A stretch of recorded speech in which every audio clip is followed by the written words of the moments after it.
Tervist! Mul üks küsimus, me oleme TV3 uudistest. Et mul on siin toidukorvis mõned toiduained. Et mis te arvate, mis neid kõiki ühendab? Eks nad on söödavad, ma arvan. Aga peale selle? Äkki on Eesti omad? Need on Eesti tootjad on kõik. tootja. Kas need päriselt ka toodavad eestlased, sest kosta ma ei oska öelda. Mis neid omavahel ühendab? Jah. Tervislikkus, ütleks mina. Niivõrd kuivõrd. Eesti tooted. Eesti tooted just. No õige vastus on see, et kõik need toidukaubad, mis mul praegu siin kärus on, jätavad esmapilgul mulje, nagu tegemist oleks kodumaise toiduga. Ehk toiduga, mille päritoluriik on Eesti. Tegelikult aga see nii ei ole. No võtame mõned näited. Näiteks Mõisa proua Peet, päritoluriik Leedu. Härmavili-maasikad, päritoluriik Poola. Ja pealinna minipelmeenid, mis jätavad ka sellise mõnusa koduse tunde, tegelikult on need hoopiski pärit Lätist. Jah, meil on veel kindlasti selliseid tooteid, mille puhul, no mis sa ütled selle rannamõisa kohta? Tore eestikeelne sõna, eks ole, me teame, et selline koht on täitsa Eestis olemas. Ja tavainimene tõenäoliselt mõtleb, et see ongi eestimaine toode, eks ole. Et kui me nüüd vaatame seda pakendit, siis me näeme esiteks seda ovaalmärgis ei ole meil EE-d, vaid on LV.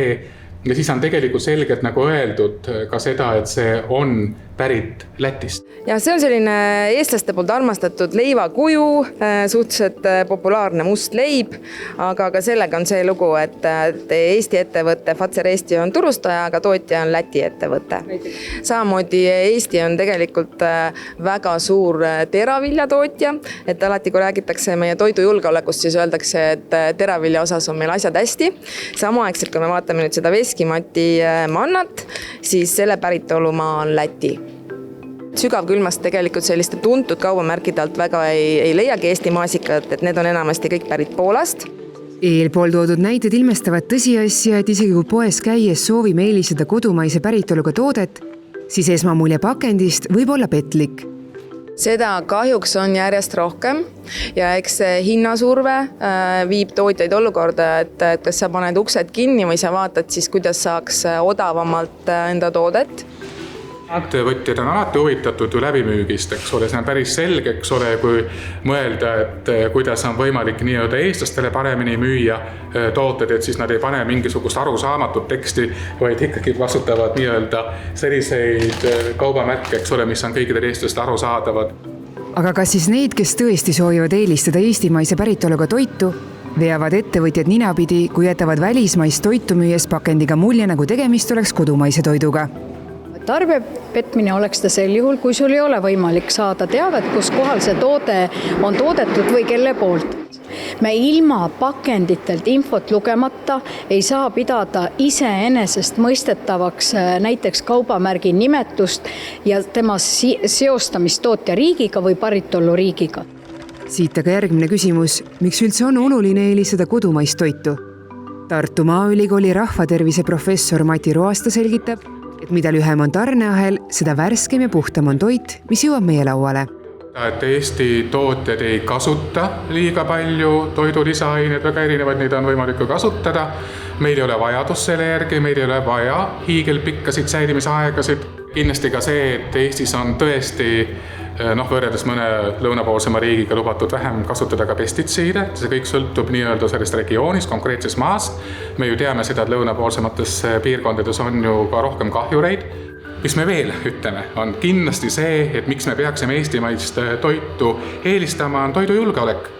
Nii, ostame ainult välismaist toitu, eks ole, eestimaised nii-öelda toidutooted kaovad ja kui meil tekib kriis, kes meid siis aitab? Kindlasti on Eesti ja lähipiirkonna toodang puhtam, kui ütleme siis väljaspoolt Euroopa Liitu tulevad tooted, et neid pigem võiks süüa nii vähe kui võimalik ja võiks süüa siis nagu hooajalist toitu, sest et siis on ka kõige rohkem mikrotoitaineid säilinud.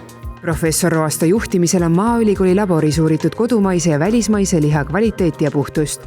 Ma võin praegu väita väga selgelt, et meie esialgsed tulemused, mis on tegelikult kestnud ainult mõned kuud, et kuna meil on Eestis näiteks Eesti päritolu, Leedu päritolu, Läti päritolu ja ka Poola päritolu värske linnuliha, et esialgsed tulemused väga selgelt viitavad, et tasuks eelistada eestimaist. Nimelt näitavad uuringud, et siia imporditud linnulihas esineb tunduvalt rohkem kampylobaktereid kui kodumaises lihas. ja see on tõesti Eesti liha, mida me analüüsisime siin. Ja siin on meil teine tass sellest samast, sest alati peab olema 2 tassi ja me näeme ka siin, et selliseid iseloomulikke kolooniaid tegelikult ei ole, kuid ma näitan teile ühte, ma ei ütle, mis päritolu, aga ma näitan ühte import ja nii-öelda toodet, eks ole, ja te kohe näete, et siin on palju, me oleme juba kindlaks teinud, et tegemist on enamike nende koloonide puhul on tegemist termofiilsete kampylobakteritega. Ja kui inimene sööb seda liha, mis siis saab? Ja siis on tõenäosus suurem, et ta võib haigestuda kampylobakterioosi juhtudel. See on Euroopa Liidus kõige enam levinud soolehaigus, mida saab vältida liha korralikult kuumutades. Et tarbijate valikut lihtsustada, on toidutootjal võimalik taotleda ka vastavat märgistust. Näiteks pääsukese märk ütleb, et selle toidu tooraine pärineb Eestist. Lipumärgiga toode annab selle ostjale signaali, et see on toodetud Eestis, kuid alati ei pruugi olla selle tooraine kodumaise päritoluga. Ja väga paljud tooted loomulikult on toodetud ka Eesti toorainest, aga juhul, kui ühel või teisel põhjusel Eesti toorainet ei jätku, siis on seal viide tooraine päritolu riigile. Mind kui tarbijat teeb aga kurvaks see, et isegi kui see päritoluriik on korralikult siia pakendile ära märgitud, siis tegelikult seda siin lugeda.